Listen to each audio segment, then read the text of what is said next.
Las opiniones en este podcast no reflejan necesariamente la postura de Conducef ni de AMIS. Este es un espacio educativo de Proyecto Minerva. Bienvenidas y bienvenidos a Entre Tasas y Finanzas, el podcast de Proyecto Minerva para tomar el control de tu dinero con consejos prácticos. Aquí, entre amigas, hablamos claro sobre finanzas para que puedas tomar mejores decisiones en tu vida diaria. ¿Están listas y listos para tomar las riendas de su dinero y alcanzar la libertad financiera? ¡Comenzamos! Hola, el día de hoy vamos a hablar de un tema que puede parecer complicado porque hay muchos mitos al respecto, pero no se preocupen, lo vamos a desglosar para ustedes, ya que es un tema muy importante, el ahorro. Considero que el ahorro es clave fundamental para empezar a realizar nuestros sueños, para alcanzar nuestras metas, para poder lograr todo aquello que deseamos, que queremos alcanzar a hacer. Y bueno, ¿qué es el ahorro? Pues prácticamente es guardar una parte de tu dinero el día de hoy para poderlo utilizar o gastar el día de mañana. Yo lo veo como pagarte a ti en un futuro. Así que por eso me gusta mucho este tema y ya quiero empezar a hablar de esto. Y bueno, ¿por qué es importante el ahorro? Como ya lo comentaba, el ahorro te puede ayudar a hacer la gran diferencia. Por ejemplo, cuando tienes alguna eventualidad, como que se descompone algo en casa, ya sea el refrigerador, la estufa, cosas por el estilo, no sé, el techo. También cuando es época de goteras, todo eso.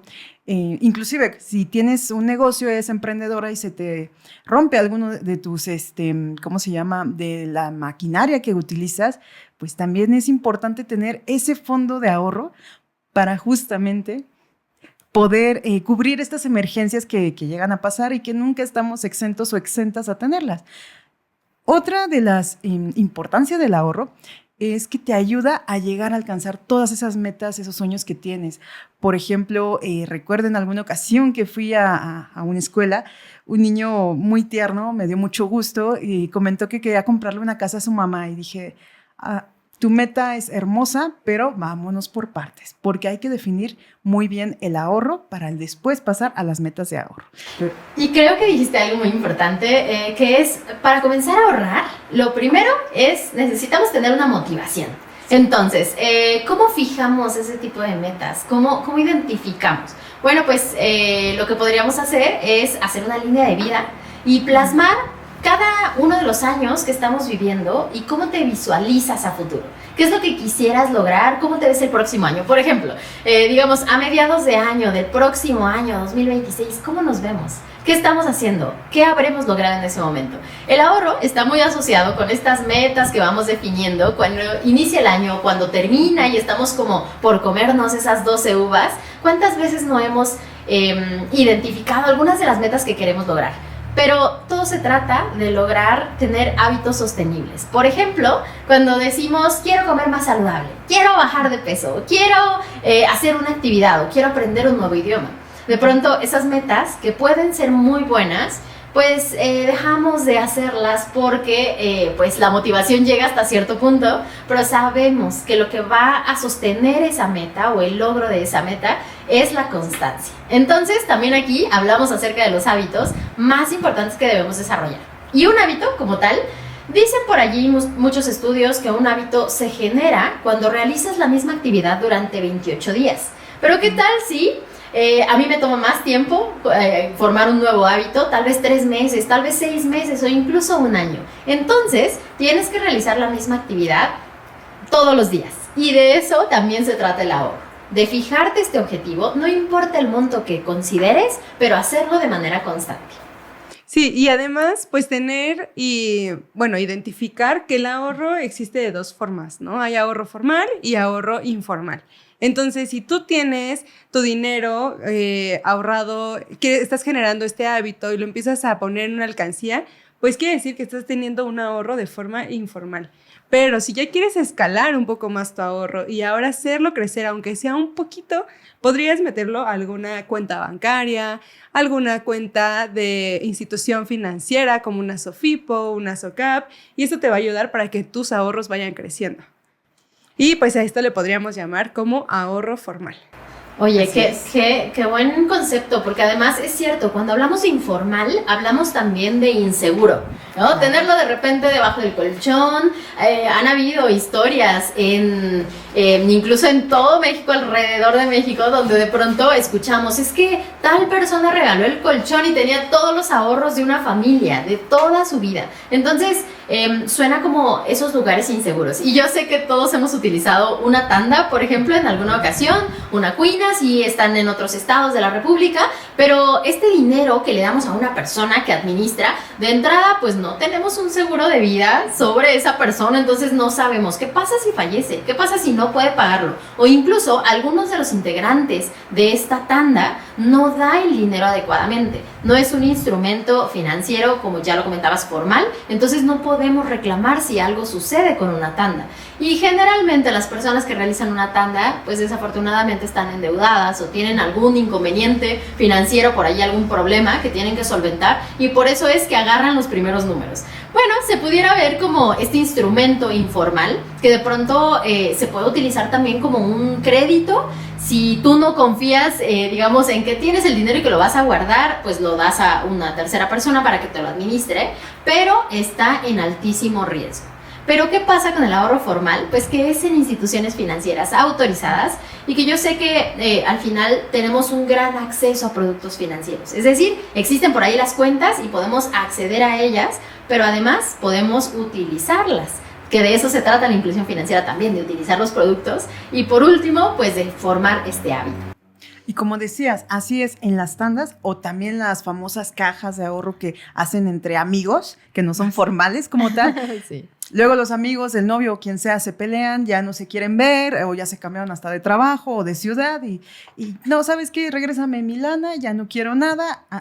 Hasta ahí quedó la caja o la tanda y bueno, no te va a dar nunca el rendimiento que, por ejemplo, te podría dar una institución financiera que siempre cuida tu dinero ante la inflación, o por lo menos deberías de ver que el producto financiero donde tú ahorres cuide tu dinero ante la inflación. Eso sería lo recomendable. Que cabe aclarar que no todas las instituciones lo hacen.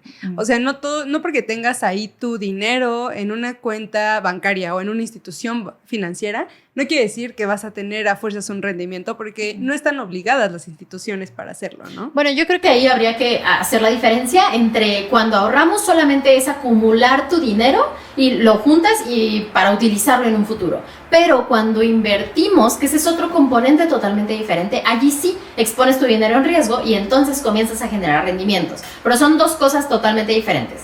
Ahorita de lo que estamos hablando es de guardar, de acumular esa cantidad de dinero. ¿Para qué te sirve ahorrar en una institución financiera? Pues puedes acceder a otros productos financieros también. Puedes generar en algunas ocasiones, como estos rendimientos poco a poco, si tiene un componente de inversión. Ya hablabas un poco de las SOFIPOS digitales, que también se pusieron por ahí de moda y que empezaron a sonar mucho entre los jóvenes y todo, que las empezamos a utilizar. Y también fue un mecanismo de poder incluirnos financieramente, de que tengamos como estas vías para poder utilizar productos financieros a través de la tecnología, que también es interesantísimo. Entonces creo que tiene algunas ventajas y sobre todo yo diría también pues el seguro de depósitos, ¿no? Claro, y bueno, la parte de seguro de depósitos tenemos en la parte de SOFIPOS o entidades de ahorro y crédito popular, tenemos que te protege o tienes un seguro de depósitos de hasta 25,000 UDIs. Y esto hay que tenerlo en cuenta porque podemos tener aproximadamente, depende el valor de la UDI, y ahorita está como a 250,000 pesos aproximadamente con el cambio, pero esta cantidad de las UDIs, este valor, lo pueden ver en la página de Banco de México para que puedan tener más certeza de cómo va cambiando pues su valor y en qué momento pueden seguir teniendo su dinero y no rebasar el seguro de depósito. Sí, 210,000 pesos aproximadamente. Y también, pues eso es en las entidades de ahorro y crédito popular, ¿no? Que tienen que ver con las SOFIPOS o SOCAPs, son estas dos instituciones, dos tipos de instituciones. Unas son sociedades financieras populares y otras, como ya las decías, las sociedades cooperativas de ahorro y préstamo. Pero en la parte de los bancos, pues el IPAF, el Instituto para la Protección al Ahorro Bancario, te protege hasta 400,000 UDIs, que esto equivale más o menos a 3 millones de pesos. Es más o menos porque hay que identificar y ver cuál es el valor de la UDI al momento que lo vayan a checar. ¿Y por qué es importante tal vez conocer este seguro de depósitos? Pues porque ¿qué pasa si quiebra esa institución financiera en donde yo tengo mi dinero? El punto es que si eso sucede, yo tengo esa protección. Es decir, no significa que yo deba ahorrar hasta ese monto, sino más bien que si una institución quiebra, ese es el monto autorizado que me van a devolver. Si yo tengo excedentes, puede ser que no regresen, ¿no? En caso de quiebra. Y bueno, ya que hablamos de los tipos de ahorro, el formal y el informal, a mí me gustaría pasar a cuáles son los mitos acerca del ahorro, porque yo he escuchado muchísimos. Demasiados. Creo que el principal es de que solamente la gente que gana mucho dinero puede ahorrar. Y yo creo que eso es completamente erróneo. No importa si eres, por ejemplo, un niño o niña de primaria que te dan tu domingo, desde ahí puedes ahorrar. Si te dan, no sé, 20 pesos, 10 pesos, puedes ahorrar 1 peso. Y desde ahí vas haciendo ese hábito de generar tu dinero, donde sea que lo guardes, para que después es muy alegre, muy gustoso poder gastarlo en algo que te gusta. Es muy padre llegar a esa meta, y considero que justamente desde edad temprana es cuando deben de empezar a acercarse a esa parte del ahorro, del dinero y de gestionar sus recursos. Porque yo no sé, ustedes, a mí me gustaría platicar de cómo aprendí a ahorrar. Mi primera vez ahorrando, recuerdo que fue cuando me llevaron a abrir una cuenta en mis papás. No me acuerdo qué pasó con ese dinero, creo que me lo gasté. Estaba muy bonita la tarjeta, eso sí, estaba padrísima, pero no recuerdo después qué pasó. Ahora que ya estoy más grande, me gusta ahorrar, de hecho lo domicilio. Hay muchas aplicaciones que hasta puedes acomodarlo en, digamos que en cajas o en espacios para que no lo tengas a la vista y no te lo gastes. Y solito, en automático, jala el dinero y ya lo ahorras. Entonces, si eres una persona que te cuesta trabajo, estás haciendo tu presupuesto, o sea, si estás batallando con el presupuesto que ya habíamos hablado de él en otra ocasión, y se te olvida ahorrar, te puedes ayudar de todas estas aplicaciones que para mí me parecen una maravilla, porque en el teléfono, bueno, al alcance de tu mano o de una computadora, puedes tú generar este ahorro para cualquier meta. ¿Algún otro mito? Fíjate, antes, bueno, tal vez como que vamos a hablar acerca de otros mitos, pero fíjate que me recordaba mucho cuando yo era pequeñita el tema del ahorro, porque creo que sí es muy importante que como padre de familia difundas esta información con todos aquellos que conoces, sean pues personas con las que cohabitas, convives en casa, pero cómo lo transmites a los pequeñitos. Yo recuerdo que cuando era pequeña, pues mi papá sufrió también muchos estragos por parte de la crisis financiera, entonces él ya pues tenía experiencia internacional, sabía cómo funcionaban las divisas, y esa fue una de las ventajas, que tenía ahorro en otras divisas y que no le impactó tanto esa crisis tan enorme que tuvimos en México. Pero a partir de eso comenzamos a ahorrar en divisas, entonces de pronto teníamos como nuestra bolsita y ahorrábamos en dólares, y el tipo de cambio era buenísimo porque en casa no cambiaba, entonces no te confundías, pero comenzábamos a hacer este intercambio.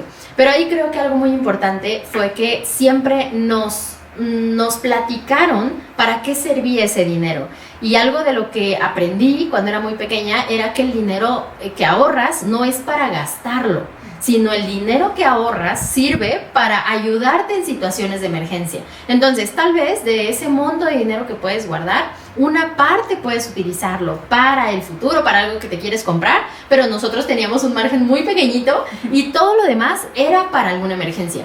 Creo que esa fue una de las mayores enseñanzas, y es importante compartirlo, porque si no, pues se convertiría como en esta caja chica, ¿no? Sí. Que donde guardo el dinero, y entonces no importa si yendo a la alcancía o no, ya estoy tratando de darle la vuelta al cochinito para sacar el dinero. Claro, y a mí, bueno, de las partes que me enseñaron, o cómo fue que me enseñaron a ahorrar, pues me pasó más o menos como a ti, que mis papás fueron a abrir una cuenta al banco y nos dijeron, aquí vamos a poner toda la parte de sus ahorros, y les vamos a dar la tarjeta cuando vayan a salir con amigos o que quieran gastar para el cine o así. O sea, no nos dieron como una parte de cómo destinarlo así a ciencia cierta, pero sí nos enseñaron cómo manejar una tarjeta, ¿no? Una cuenta en el banco, y la verdad es que eso también es muy padre para aprenderlo desde pequeña, ¿no? Incluso cuando íbamos a jugar, cuando jugábamos así entre amigos y así, pues ya traíamos como nuestra tarjetita, ¿no? Esto es incluirnos en la parte de la digitalización, de todo este tema que pues nos va, pues nos va envolviendo, ¿no? La tecnología. Y a propósito, recuerdo hace poco una amiga que tiene un hijo en preescolar me comentó esta parte de que hicieron una actividad en la escuela donde tenían que ir con un monedero chiquito, no importaba de qué forma fuera, era un monedero, y tenían que llevar en cambio, creo que 20 pesos. Iban a hacer la kermés y todo, creo que fue para el Día del Niño, ya tiene tiempo. Y la meta o el reto de esta actividad era que el niño o niña tenía que terminar con dinero en su monedero. Entonces fue muy padre y ella me dijo muy gustosa y muy orgullosa de su peque, de no inventes, mandé a mi peque con tanta cantidad que pidieron, creo que 20 pesos, y regresó con 10. Entonces para mí, meta, reto superado. La verdad estaba muy contenta. Y digo, qué padre que ahora las escuelas incluyan este tipo de actividades y dinámicas, ¿no? Porque como lo comentábamos, nuestro primer acercamiento hacia el ahorro, hacia el dinero y hacia guardar nuestros recursos era pues con nuestros padres, sí sabían, pero ¿qué tal si tus papás tampoco les habían enseñado o no estaban familiarizados con este tipo de temas?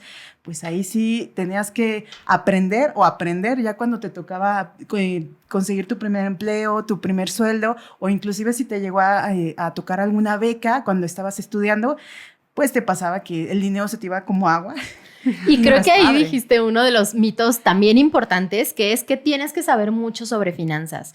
Digamos que el ahorro, pues no necesariamente es un tema de conocimiento profundo de las matemáticas, de la economía, de cómo funciona el mundo, sino más bien tiene que ver con hábitos, nuevamente, ¿no? Tiene que ver con esa forma en la que aprendiste a relacionarte con el dinero y cómo es que vas identificando o vas priorizando lo que tú necesitas hacer. Entonces, el dinero sí es una parte que te puede apoyar, tal vez la vía o el medio de pago, pero no propiamente, digamos, como estas como conceptualizaciones que tenemos de algo que es negativo o de algo que también es escaso o que también te limita. O tedioso, tiene mucho no que sé. ver, con cómo manejas ese dinero. Claro, tu acercamiento. Sí, claro. Y también me gustaría retomar un poco la parte del ahorro formal en una institución.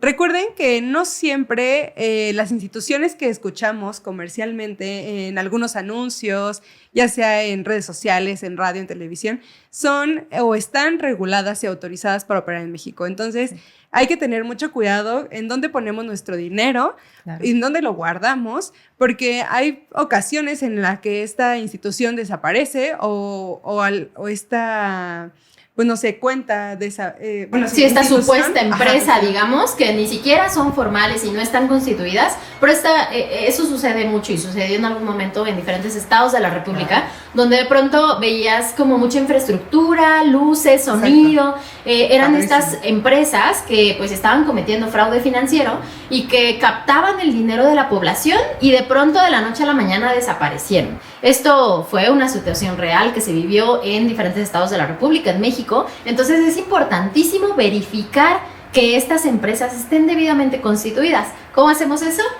Y pues esto lo checamos en el CIPRES, que es una de las herramientas que cuenta Conducef, para que ustedes puedan pues verificar que esta institución está autorizada y regulada para operar aquí en México, ya sea en el CIPRES por parte de Conducef o en la página de la Comisión Nacional Bancaria y de Valores. Sí, es importantísimo. Entonces, si yo escucho un nombre, cualquier nombre que se te El que aparezca quieras. por el camino y de pronto está anunciando que puedo abrir una cuenta, que puedo tener mis recursos allí, que puedo incluso generar rendimientos, lo primero que debo hacer es ir al CIPRES, que es el Sí. Sistema de Registro de Prestadores de Servicios Financieros de Conducef. Así le pongo CIPRES Conducef y en ese buscador vas a ingresar el nombre comercial, el nombre que has escuchado de esa empresa o de esa institución financiera. Allí vas a poder ver si está en operación esa institución financiera y si es segura, si está allí en el CIPRES, es que es segura para operar en México. Entonces puedes investigar qué productos financieros tiene y hacer uso de esa institución financiera.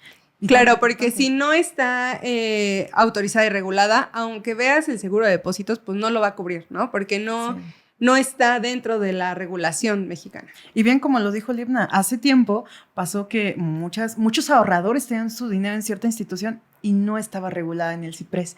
De hecho, no sé quién la regulaba. Bueno, no regulada, sino más bien no estaba dentro de estaba. Registro, Sí. ¿vale? De Conducef. Pero creo que esa es una de las cosas más importantes que debemos identificar. Primero, que sí sea una institución debidamente constituida, pero además, ¿qué otro mito han escuchado? Yo he visto mucho en las redes sociales que pues el ahorro es lo que te sobra después de que gastas tu dinero. El ahorro no Terrible. es ese monto de dinero que yo destino, no, es lo que me sobra. Y seamos honestas, muy pocas veces sobra dinero. Entonces, no debemos confiarnos de que va a sobrar el dinero, de que nos van a quedar recursos por allí, porque es muy probable que incluso vivas y estés sobreendeudado o sobreendeudada y que no puedas juntar ese monto de dinero. Lo importante es que primero, cada vez que recibas dinero, destines una parte muy importante a las deudas. Si estás sobreendeudada, no se puede tal vez ahorrar de manera ideal o como tú quisieras, pero si no tienes tantas deudas o las deudas están controladas, entonces es momento de comenzar a generar ahorro. Inclusive, aunque estés en deuda, yo considero importante que aunque sea una cantidad pequeñita, sí debes de tener tu fondo de ahorro contra emergencias, porque cuántas veces ha pasado que algún familiar se enferma, algo, como dije al principio del episodio, algo se te descompone en casa, en el negocio, o viene un pago, por ejemplo, ya cuando está cerca la entrada de los niños otra vez a clases y no lo tenías presupuestado y sacaste de tu... bueno, no del ahorro, sino que desfalcaste algún otro rubro de los que tenías sí contemplados, entonces vas a desequilibrar tus finanzas por completo. Así que, aunque estemos endeudados o endeudadas, hay que siempre tener una meta de ahorro, aunque sea chiquita, para nuestro fondo de emergencias. Es muy importante, preferible contar con ese ahorro. Y ya que salimos de deudas, lo siguiente es poder alcanzar nuestras metas, como por ejemplo unas vacaciones, hacer crecer tu patrimonio, inclusive hasta emprender algún negocio. Eso estaría muy padre. Para eso nos sirve el ahorro, pero bueno, creo que me estoy adelantando. No, está perfecto. También existe, pues otro de los mitos alrededor del dinero es que, bueno, bien dice una frase de Warren Buffett, que si gastas en cosas que no necesitas, terminarás vendiendo aquellas cosas que sí necesitabas. Entonces, que el ahorro, pues es para comprar solamente cosas, lo que se me cruce, lo que se me antoje y listo. Es para mejorar un poco mi nivel de vida o para utilizar el dinero así sencillamente, ¿no? O sea, digamos muy simple y muy despreocupada. Y la realidad es que no, que el ahorro sí es digamos, un objetivo importante que tiene que estar incluido dentro de tu plan financiero y que el ahorro debe ser fijo, porque ese es otro de los mitos que yo también he escuchado, que el ahorro es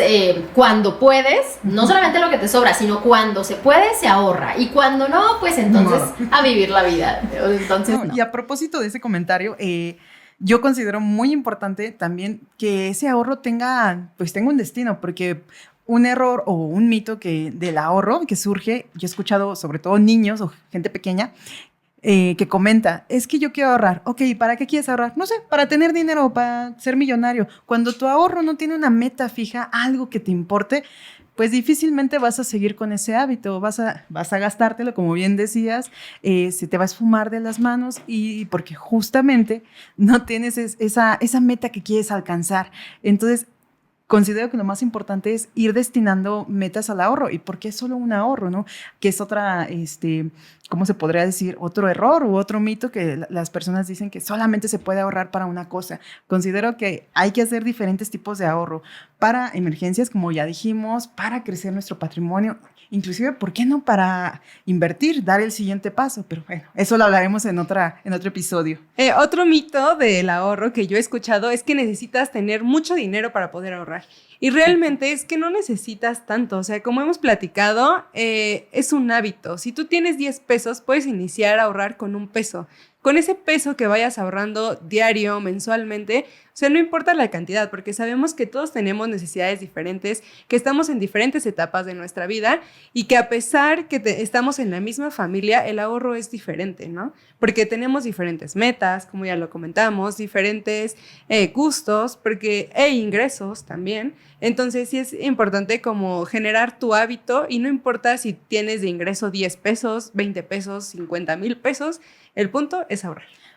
Así es, Claudia. De hecho, considero que otro error u otro mito acerca del ahorro es eso, de que las personas se comparan mucho de, ay, es que esta persona ahorra más del 30% de su sueldo y a mí solo me alcanza para el 5%, ¿no? Y se comparan y pues ya de ahí te deprimes y ya dices, no, ya mejor, ¿para qué ahorro? Es muy difícil. Sí, no. Entonces, no hay que hacer eso. O sea, como bien lo decías, cada quien es diferente, tenemos circunstancias diferentes, responsabilidades, obligaciones, ingresos, etc., etc. Entonces, lo mejor es ahorrar de acuerdo a nuestras posibilidades, pero siempre, o sea, hacerlo un hábito, que siempre ahorremos, aunque sea poquito. Y tener una motivación. Sí. ¿No? Porque siempre el tener una motivación te ayuda bastante, incluso si tu motivación es un hobby, lo puedes realizar, ¿no? Sin ningún problema alguno. Exactamente. Y pues bueno, ya para ir cerrando este capítulo, definitivamente el ahorro es una herramienta fundamental y muy importante para poder alcanzar nuestras metas, nuestros sueños y hacer crecer nuestro patrimonio, ¿no? Además que nos da un respaldo para cuando hay alguna situación